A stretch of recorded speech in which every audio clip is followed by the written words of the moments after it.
Today we're going to start the windmill project. This is a photo that I bought from a stock photo place called Dreams Time. So for the sky, we're going to do a wet into wet. And again, I kept my pencil lines here, but I erased them enough that so that when I put the water over the pencil lines, they don't create kind of a gray tone. Sometimes with the pencil, the graphite gets activated by the water. It's almost like gray paint, and we don't want to dirty up our really nice sky. So I'm going to take some clean water, and I'm going to pre-moisten the paper. Just going to go back and forth, making sure that I get the whole thing nice and wet. You know, I want to be careful not to rub the brush too much into that area where the pencil lines are. I want to avoid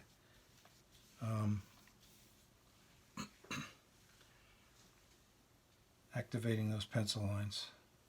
I'm actually going to go around the top of the windmill. Create like a little barrier where the water will stop.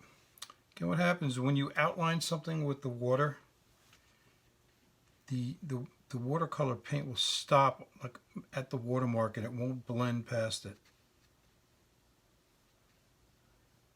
So then I always check by the sheen of the paper just to make sure that it's all covered, because if it's not, you'll get a mark. Just double checking, making sure it's all covered, and we're looking pretty good. So again, I went right over the blades of the windmill, because I'm going to paint right over that later on. So we're going to take a good watery mixture of phthalo blue and some white, but I want to make sure that I have enough. And what we're going to do here, guys, is we're not going to get too crazy with worrying about how perfect the shapes of the clouds are. We want to get them somewhere in the realm, but we want to be able to kind of move through it relatively quickly. So just kind of take a really good look at it and really understand the shapes that are there before you start. And as always, I like to try it out on a test strip of paper. It's really just kind of a safety net so we don't screw it up, all right?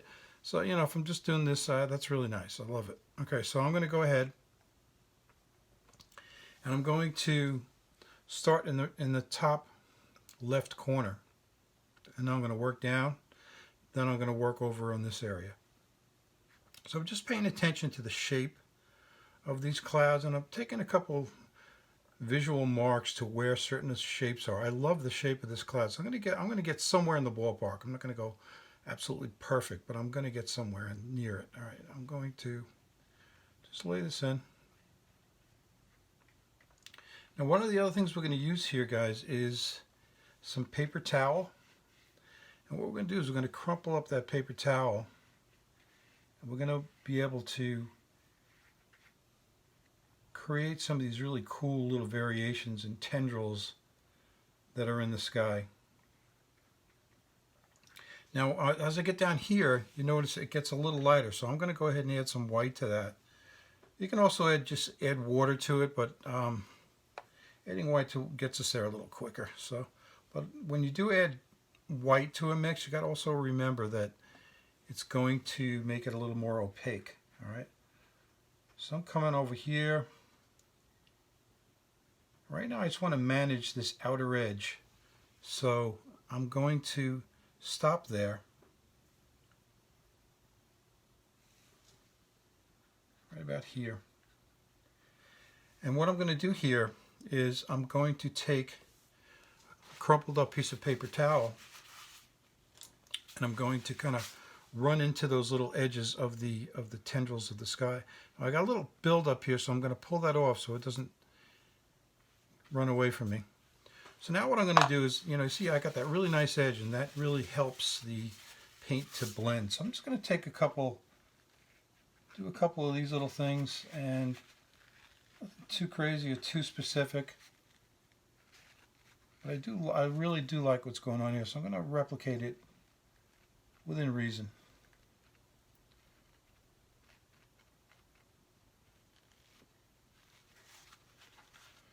So now, what I always like to say is I like to manage my edges sometimes. Like when I really try to get a certain look, I try to manage my edges, meaning some I like hard and some I like soft. So it's usually what happens in a really nice blue sky day like this. You have hard and soft edges. So over here I'm just going to let this kind of soften up, and really all I'm doing is taking clean water and I'm just kind of letting this kind of blend together, right?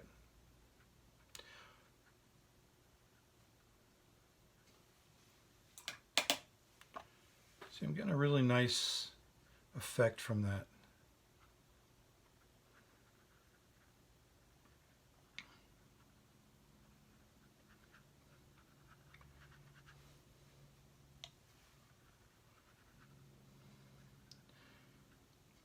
Over here I do have the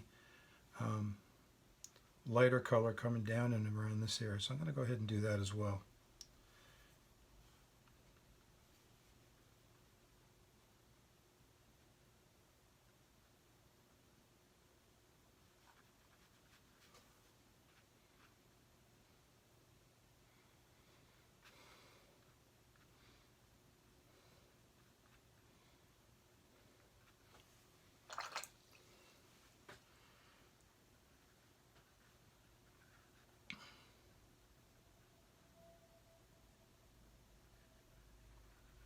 Remember that the watercolor is going to dry quite a bit lighter. So we got a little over in this area, we can see we got a little bit of a shadow pattern going on. So I'll try to keep that going. Again, I'm keeping this really wet so it does have this beautiful blendy look, which is really one of the great characteristics of watercolor. Now you could throw other versions of blue in here. You could throw violet in here if you wanted to. Let's going to keep it kind of simple for you guys on this one, and we're going to just keep it at phthalo blue for right now. So I'm just going to keep playing with these edges and just to keep them soft.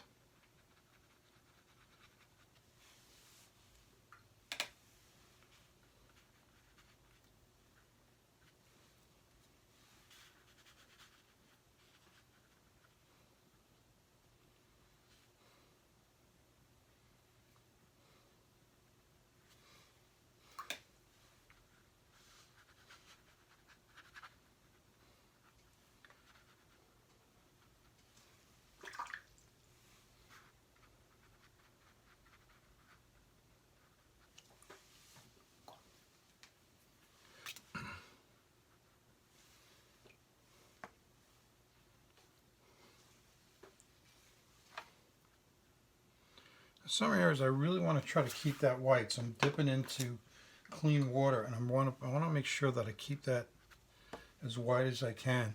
So I'll just pull out with my brush, or I could dab it with some paper towel if I wanted to. Trying to keep it nice and soft.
So now over here, it starts to get dark again. And I'm just going, like I said before, I'm going right over where the windmill blade is, and I'm going to keep this paint running. You see, I'm really not going nuts on this thing, guys. I'm not toiling over it. I'm kind of just letting it happen. Up in the top corner here, there's another bit of cloud, and I'm going to let that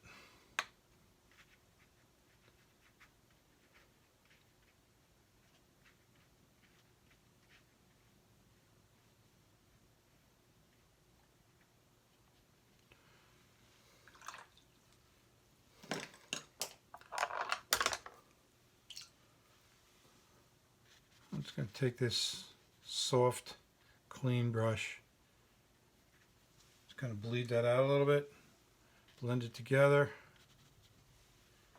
And again, if I wanted to, I could take a paper towel and pull some of those tendrils out if I wanted to. Or I could just kind of leave this one. And I'll take a couple out, a couple of spots.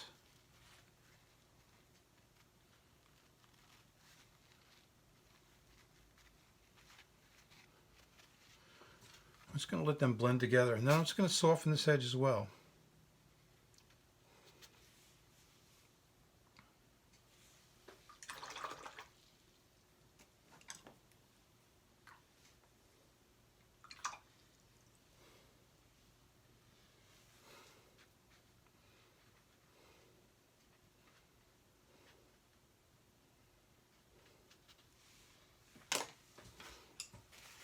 I kind of like that brilliant white up there, so I'm going to try to pull some of that out up here. I'm just going to roll through this and try to keep that a little lighter.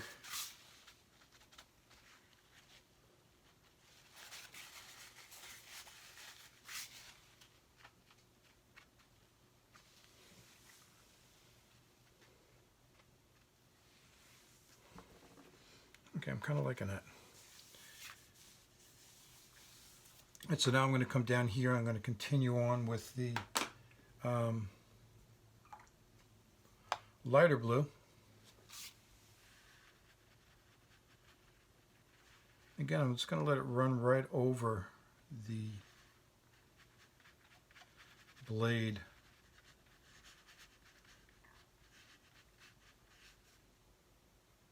Of the windmill.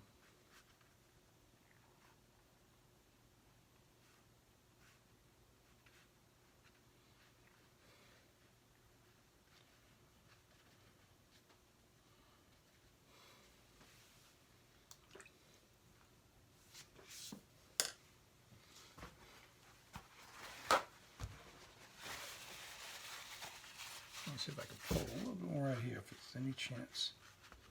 Yeah, a little bit dry.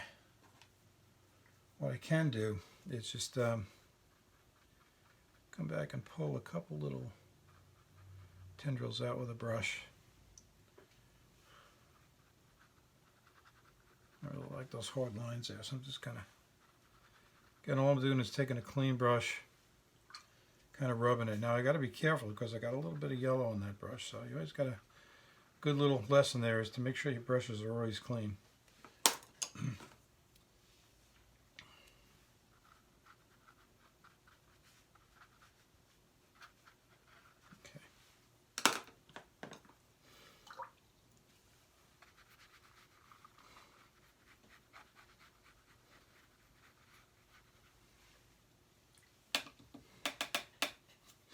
I'm going to come back down here now, and I'm going to kind of keep this nice crisp edge here.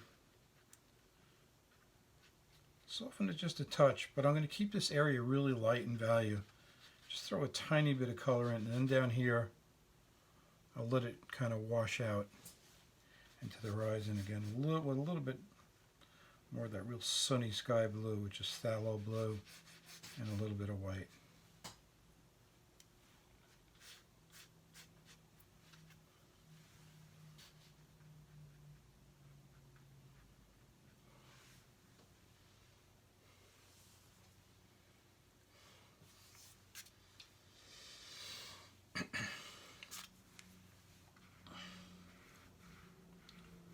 So as I get down to the bottom where the horizon line is here, I'm going to throw in a little, while this is nice and wet, I'm going to throw in that distant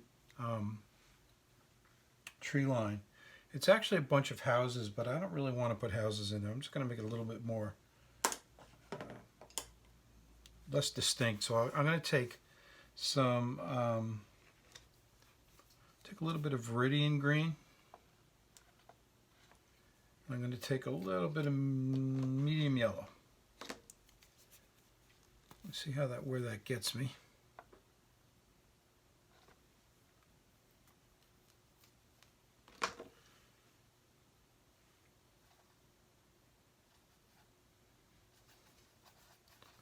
So I'm looking for a kind of a blue-green here. So I'm taking some of that blue sky that I had left over from before, and I'm throwing this little bit of green in there.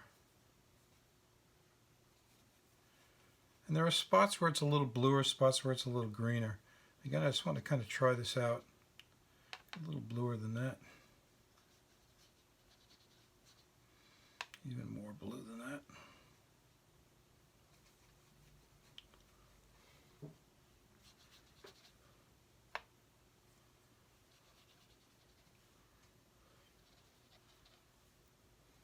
All right, so again, this is phthalo blue, viridian green, and a little bit of yellow. So I'm going to just take this and kind of just let this kind of be real blendy and bleedy. Just kind of lay it in and kind of let it blend into the sky area that's still wet.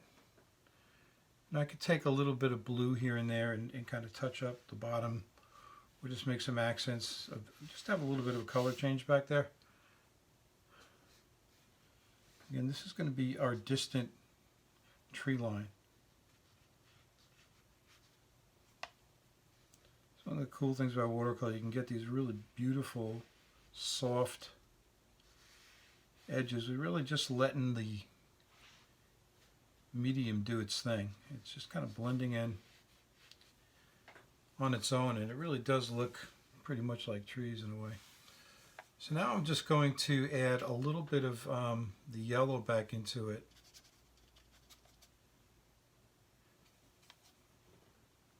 I'm going to kind of just get that grass going a little bit. More yellow.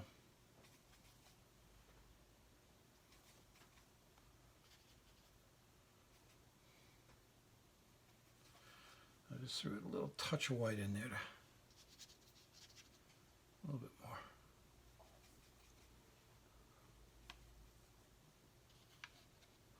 Right, that's nice. So now I'm just going to let this first bit of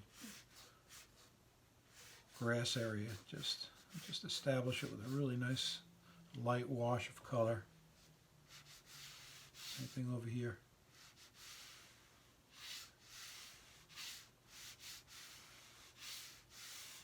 Now I'm just going to let this kind of come forward, and I'll strengthen the color as we go.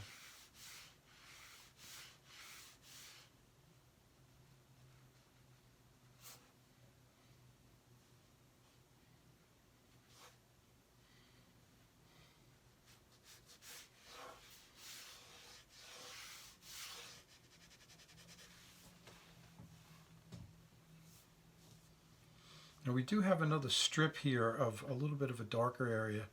I'm going to throw that in while we're going here. It's going to blend in together really nice. Let's see how that looks. A little bit. I'm going to kill this with a tiny bit of burnt umber. I don't want it so chromatic that it looks fake. So, and again, by the term chromatic, we mean intense, the intensity of the color.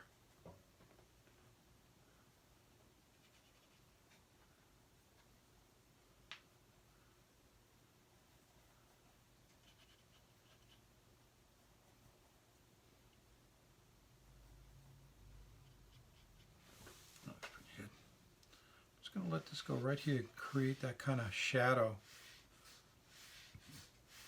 area in the grass.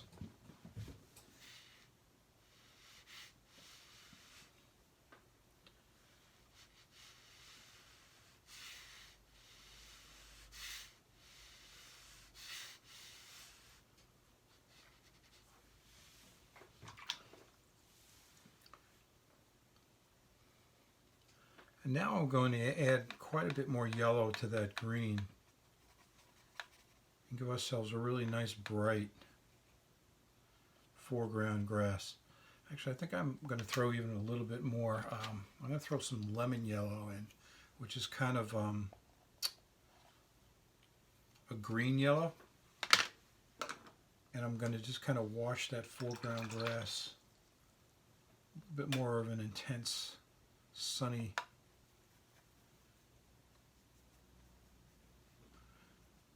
green grass color.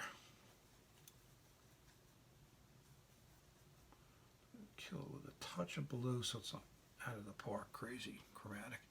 That was kind of nice. I'm going to keep it nice and watery and wash it. I'm just going to let this come forward like this and just wash it down to the bottom.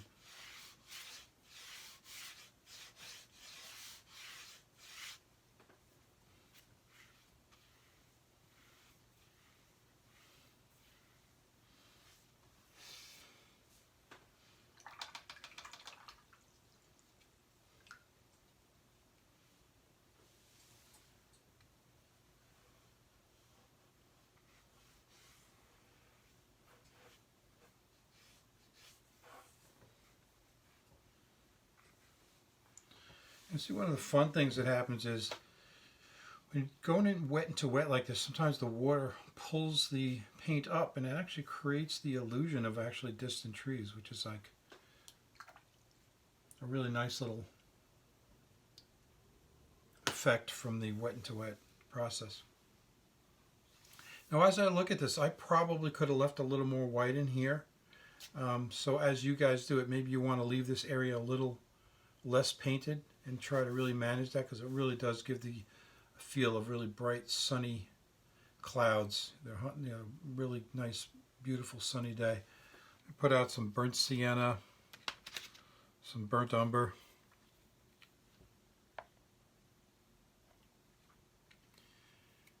And maybe a little bit of yellow ochre.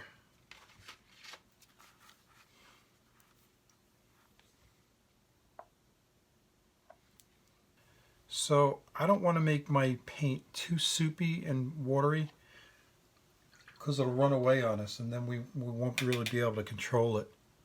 I'm going to start with like a, if you look at the lightest area like over here, I'm going to let this just be a little bit of a wash of yellow ochre, pretty much on its own. So I'm just going to go ahead and lay that in right over here. Now again, it's such a tiny area that we just got to be careful that we don't let too much paint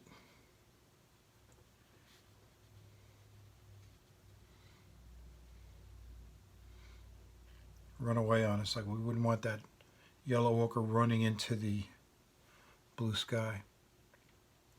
So I'm just going to kind of let this do its thing over here and carry it up a little bit further.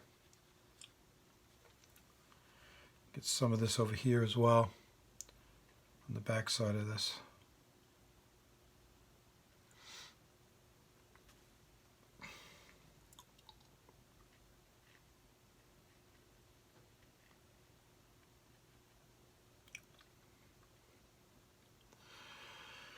All right, now I'm going to mix up some, again, I'm working light to dark. Always with a transparent medium, you're always going to try to go light to dark. You'll just be able to control it a little better. Have some burnt sienna, a little bit of burnt umber in it. So I'm going to run this in there as well. And I'm eventually going to get to the burnt umber, which is the darkest brown. It's not quite that chromatic, so I might have to throw a little bit of Payne's gray in there. I don't want to get it too colorful. Looks pretty good.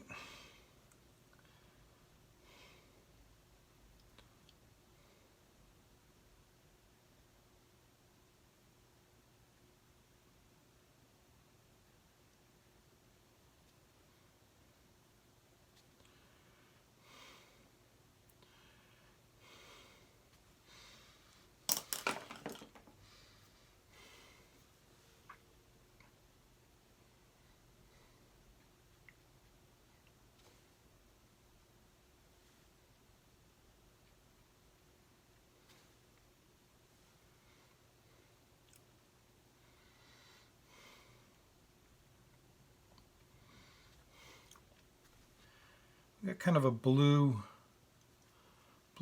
up there at the top. Not a real distinct color. All right, so I just mixed some of that phthalo blue into some burnt umber, that burnt umber mix up there. And I'm just going to do this little triangle up here.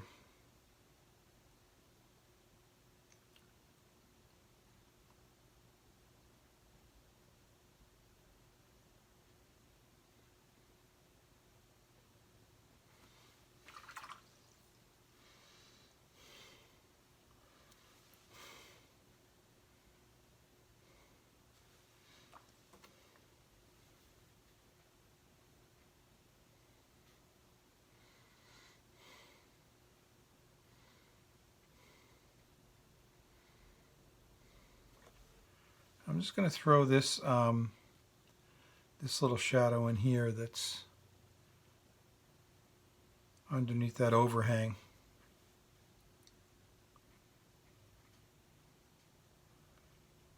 And I can always come back and punch it up again if I need to. But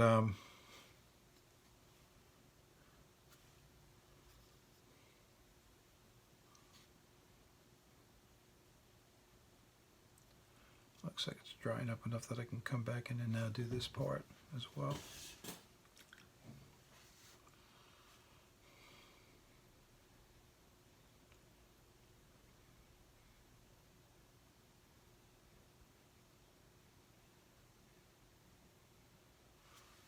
I still got some of that viridian green out, and that's kind of the color.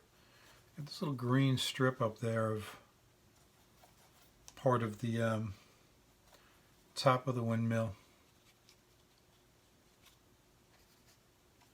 I'll also try to get that in there.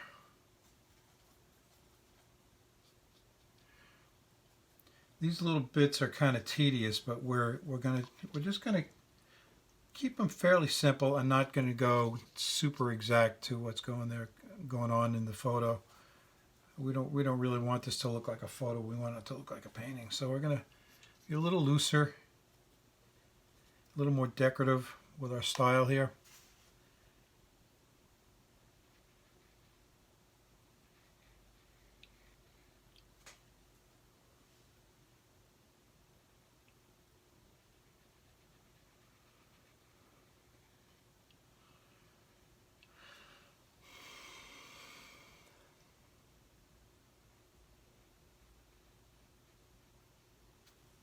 And then we have the blades of the windmill to do, but there's not all that much detail in them. We're really just going to almost draw those little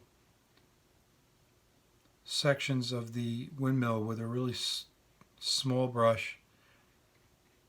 And that's pretty much the bulk of the detail is there. Well, this will go relatively quick. So now I'm going to come over. I'm going to do this left right side of the windmill that's got a little bit of that yellow ochre and some of the burnt sienna maybe, and just a tad of the burnt umber.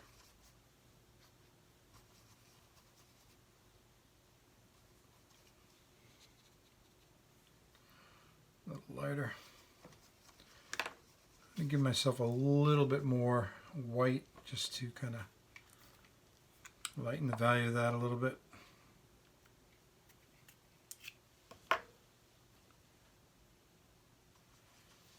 You can see even now that the way the clouds are really kind of loose and not really all that in, super exact. It kind of gives it a little bit of a whimsical feel.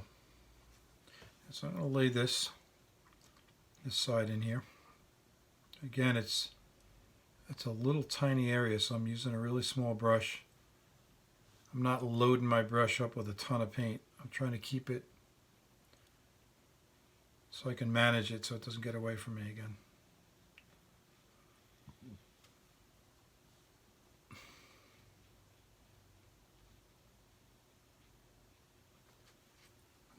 Keep going with this now. I'm going to come on the other side of this blade here. I'm going to add that nice light yellow ochre in there. I want a little more chromatic than it's actually going on in the picture, but that's okay. Sometimes you can punch things up.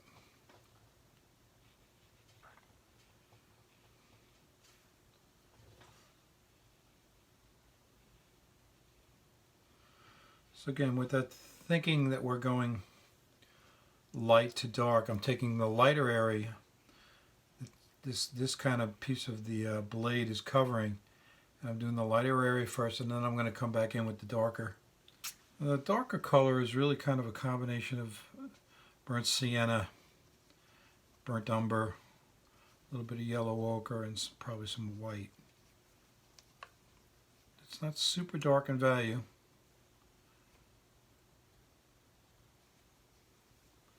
With this a little bit.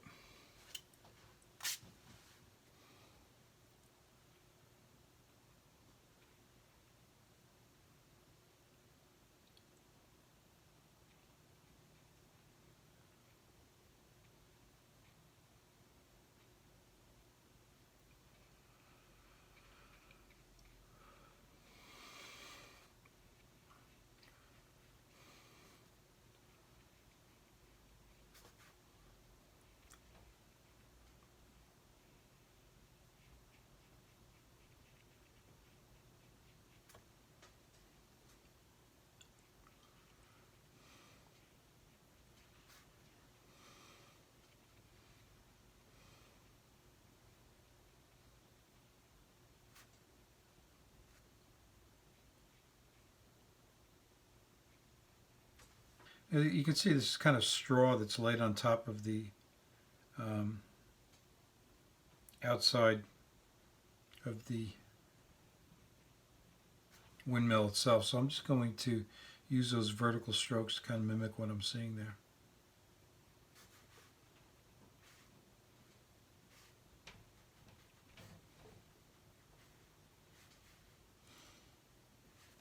And then I'll do a little bit of the same over on the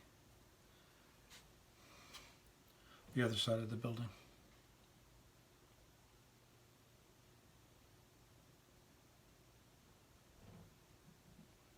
And as this kind of rolls into shadow a little bit more, it's a little bit more burnt umber and Payne's gray.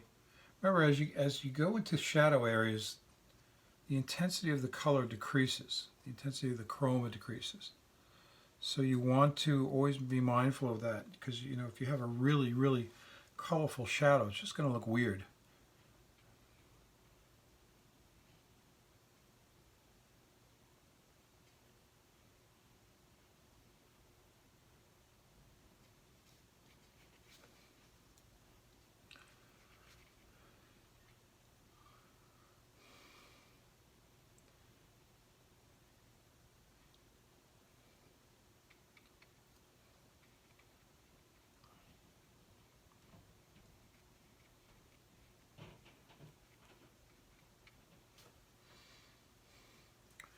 I can afford to go a little bit darker there.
going to come back into the top part of that thatched roof and throw that other dark in.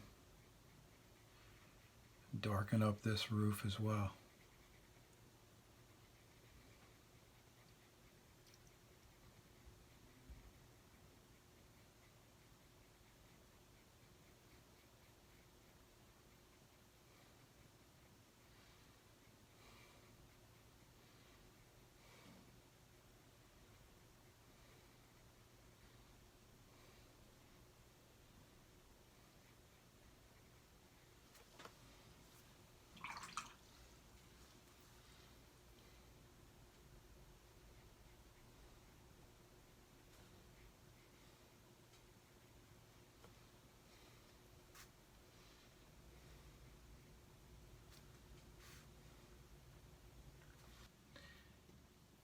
And I'm really just paying attention to the little subtle drawing that's going on up here as well.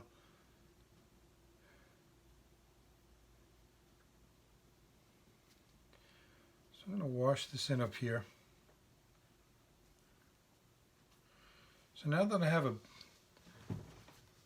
a base established, I can lay this wash in with a little less effort, because it's already been tinted by my previous application of paint.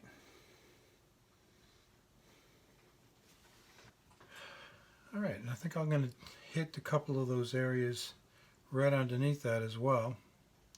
Again, this is Payne's Gray and Burnt Umber, and maybe a little bit of that Phthalo Blue mixed in as well.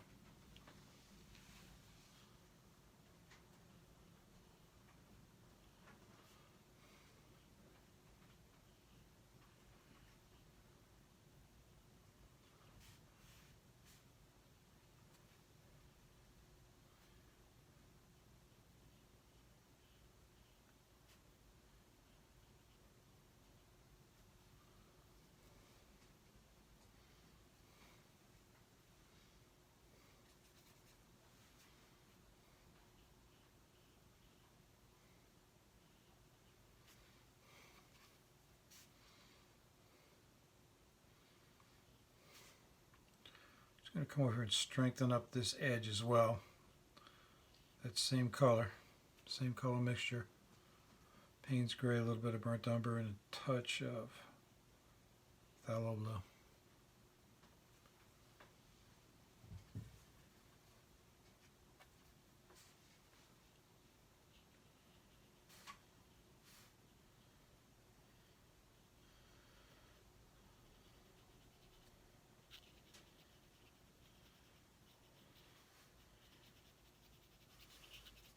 I'm letting my strokes kind of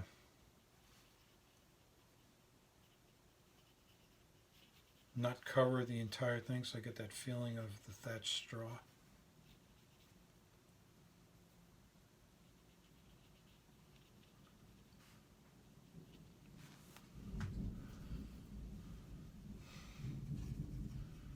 I would kind of say that this area too is just a little bit darker, so I'm going to go ahead and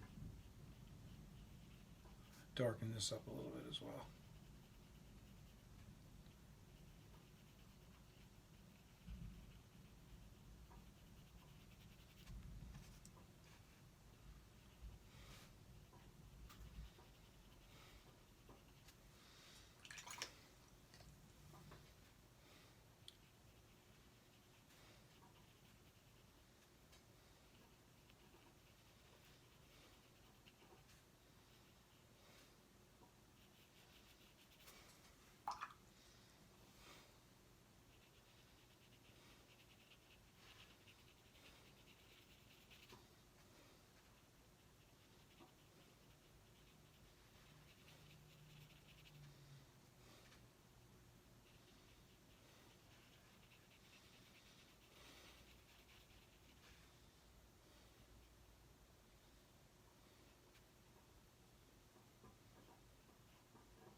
Taking some crimson, some burnt umber, some white, and some phthalo blue, and I came up with this color here. And what I'm doing is I'm going to put in the brace part of the windmill blade here. So what I've done is I've marked where it comes into the top of the roof and where this part ends, and then the edge of it here and the edge of it there. And I'm going to just kind of, I'm not going to use a super wet mix again, guys, because I'm such a small area detail. I don't want it to get runny on me. So I got my brush fairly well loaded, and I'm just going to kind of run my arm straight down that line there.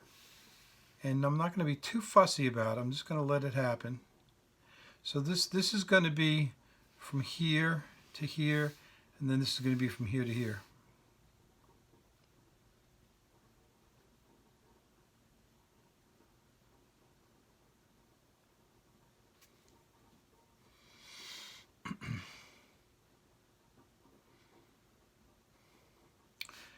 And don't fret over this. It doesn't have to be perfect.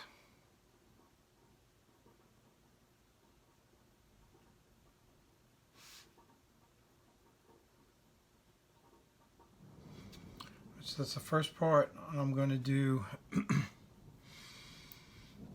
this other part, which is from here to here.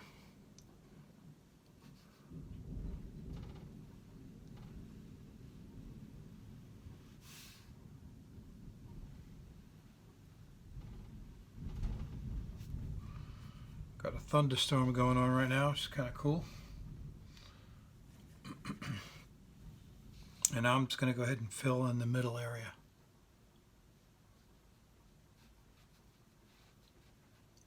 And once that dries, I'll come back in and throw a couple of those little darker shadows in as well.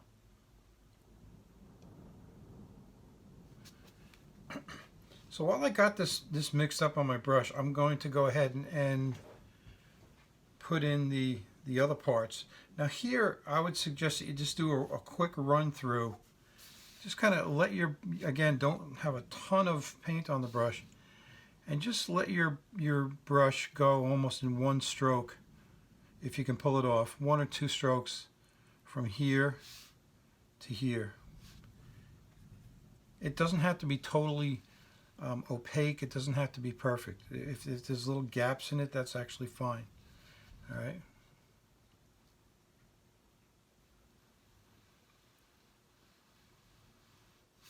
You can see I didn't do it perfectly. I'm going to go from here to here.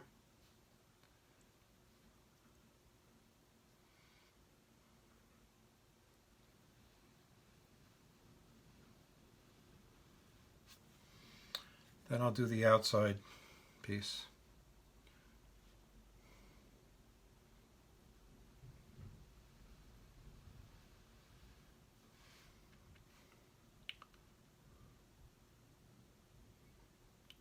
And then you can start throwing in your cross pieces. You should be able to see them with your pencil lines.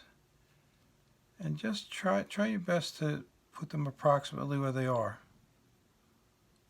They don't have to be perfect.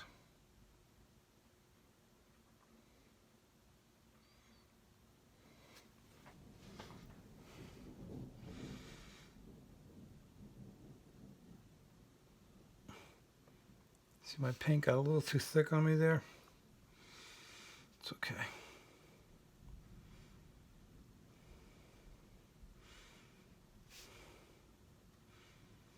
I'd rather these be a little bit on the delicate side rather than really fat and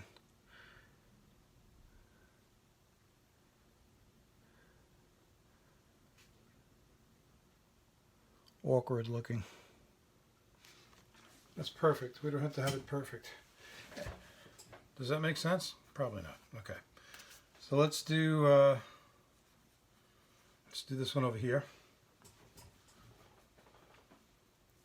Now you can also change your position of your board. That's why I always put my painting on a board, so I can pick it up and move it if I need to. Because my hand position is more comfortable for doing the smaller pieces, I'm just going to go ahead and pop them in right now.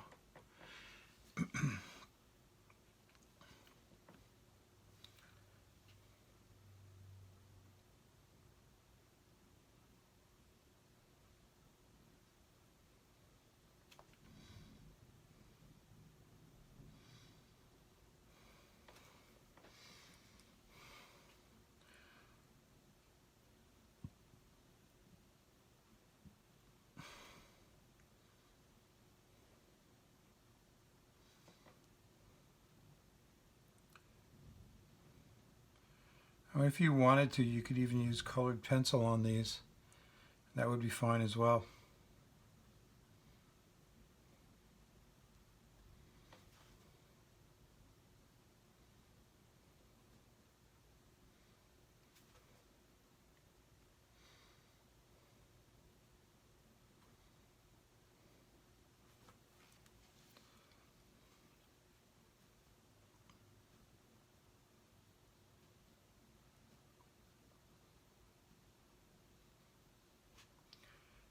It's kind of one of the nice benefits of washing over an area of detail like this. You can, because the paint kind of seals those lines, those pencil lines in now, and then, you know, we can see them. And it's nice. We just kind of go right back over them and without toiling over it too much. I moved my board so it's a little more comfortable for my hand to just kind of draw those lines in again. And again, guys, if you feel like you mess one up, just leave it. Don't worry. Don't. Sometimes you just got to leave well enough alone. Sometimes we try to fix things in watercolor too much. It just looks worse.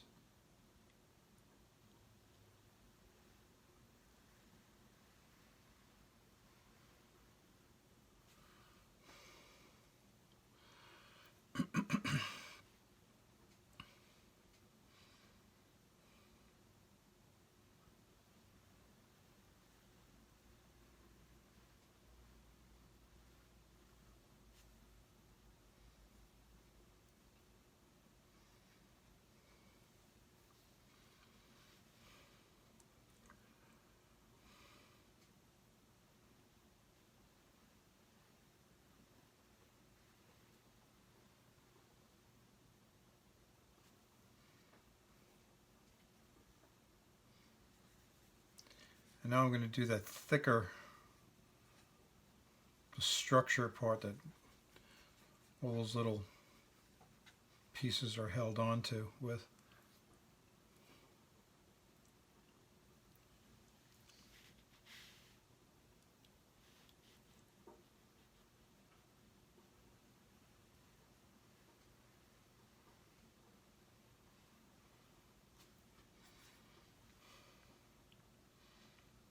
Again, these little tiny areas of detail, you can't use too fluid of a mix. The paint will just run away on you. So this is just a drier mix of that color.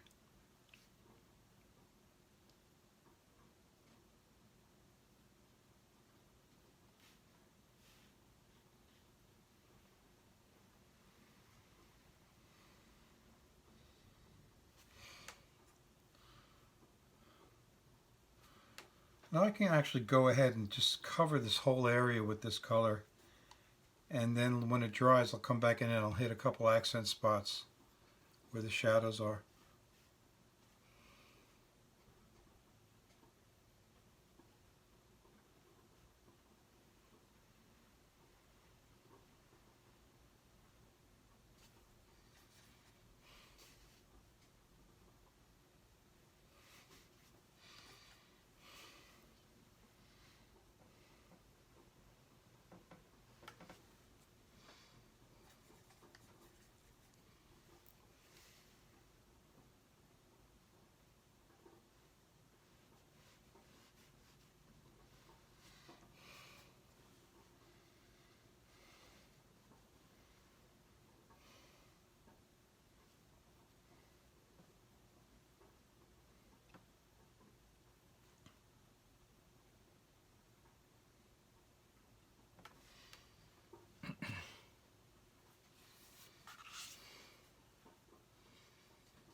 So now I'm going to reach across and do the other side.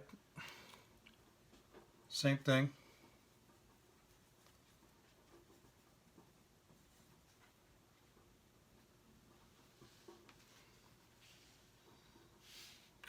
And sometimes it's not a bad idea to kind of mark off where you're heading, so when you're kind of doing one of those strokes that's going all the way through, it's just a little bit easier to see where you're going.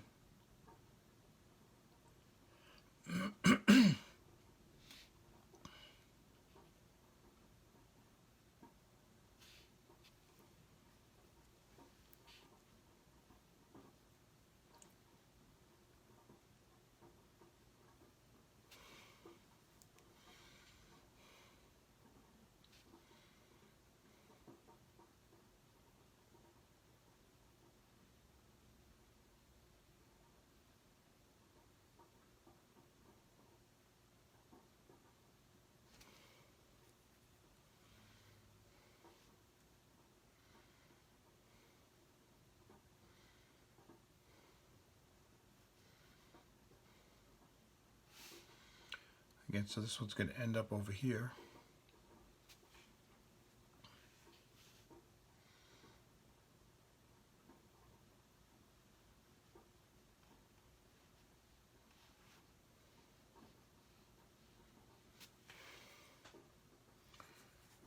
Usually when we're doing architectural structures, they're a little bit less forgiving than things like trees and landscapes because they are so geometrically perfect. But you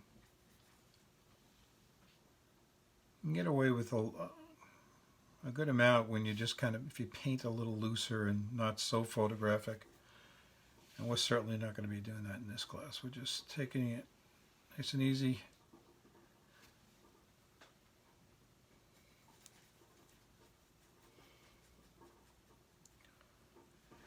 Covering the basics here.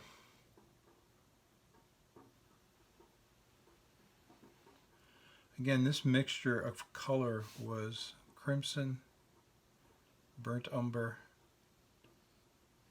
phthalo blue, and I think that was it actually. So now I got those last couple rungs to do here. And again, I'm just going to kind of let my brush run right through it.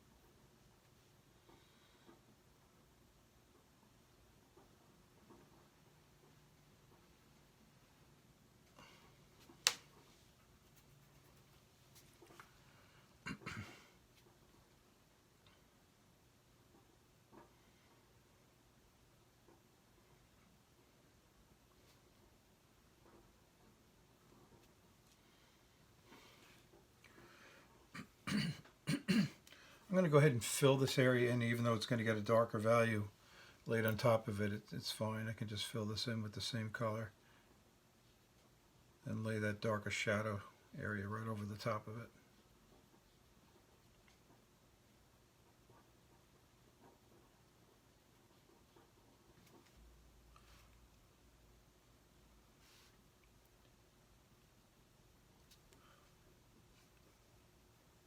We got from about here to about here, we got a dark shadow on the edge of that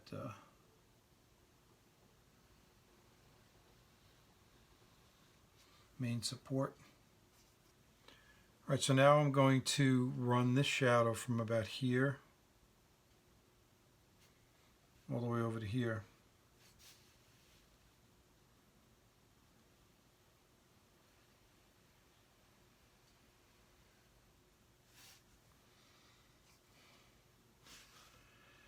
And then there's another one on the bottom side.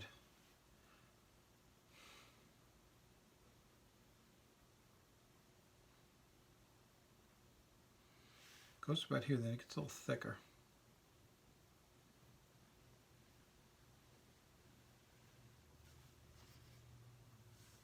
We got a couple little shadows from the cross braces that we can throw in. I can also punch this up while I got this here.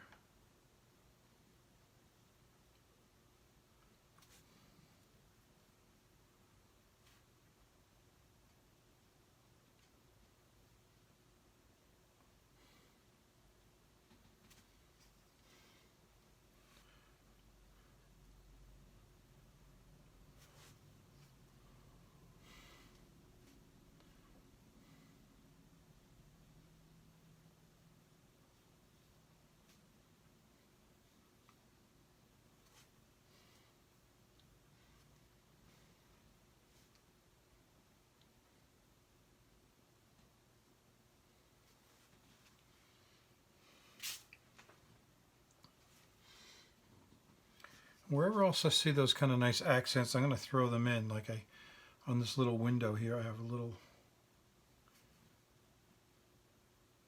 dark accents that I can pop in here just to make it look a little bit more believable. Viridian green, a touch of phthalo blue, and some white. And I'm mixing the lightest value of that first because I'm going to throw this into the bottom part of the structure of the windmill. So over here, it's very light. It's almost this color of the sky, but it's kind of a blue-green. I'm going to go ahead and wash this in.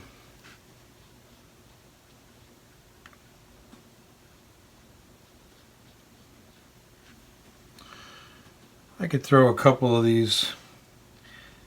And these, it would have been nice if I did this first, but that's okay.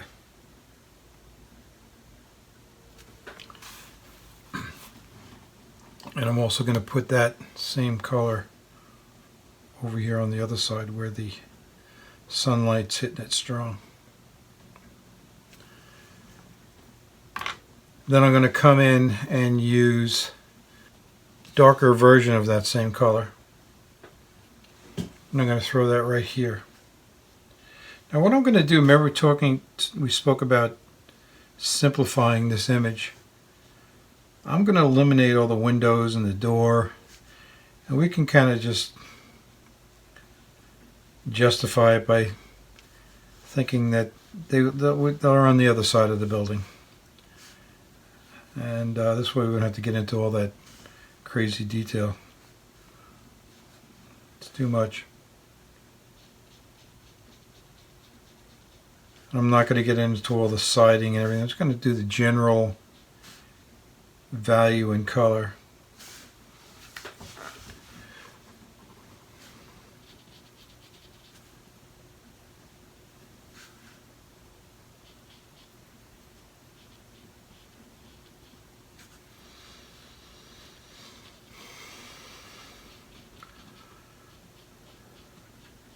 Now, as we get over to this area, it gets a little bit darker in value.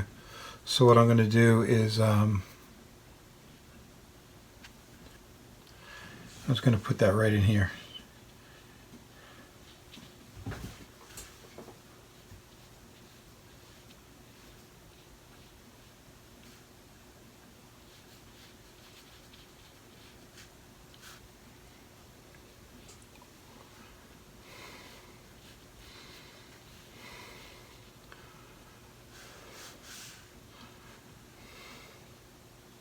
Now there's a cast shadow underneath this whole thing, and I'm going to come back and hit that again with a darker value as well. There's another shadow under this area as well. I'm going to put this one in for now and then come back in and hit it with an even darker value.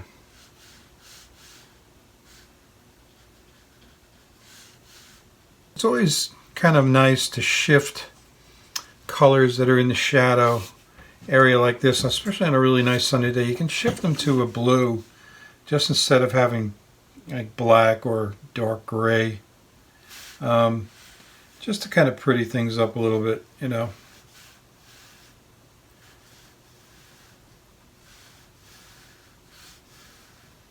Again, I'm not going to put all that crazy detail in there. I'm just going to kind of leave it simple.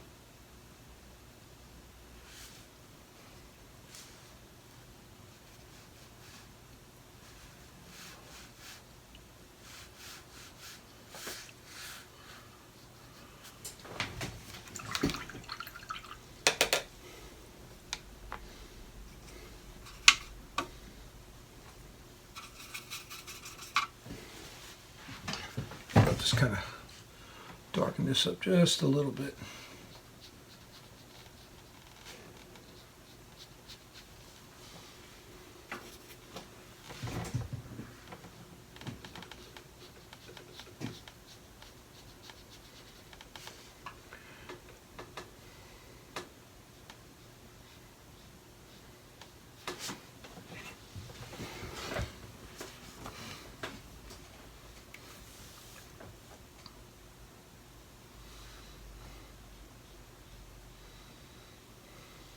There's a little bit of a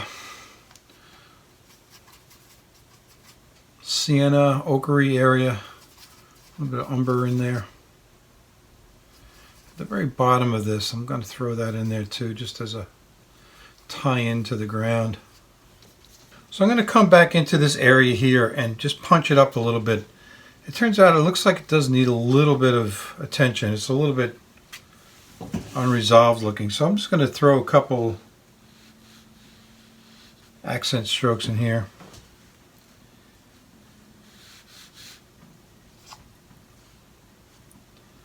I feel like maybe we should throw the window in.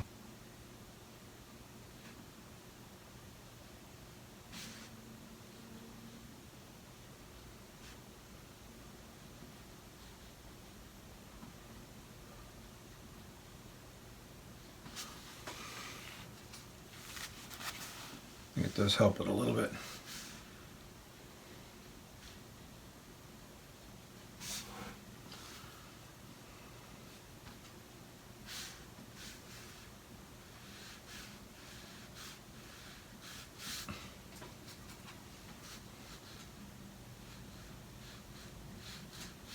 Just a couple of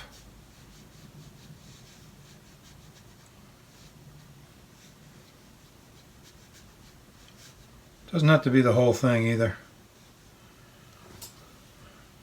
Just give it a little bit of something in the foreground.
Here's, I'm really using a dry brush technique here.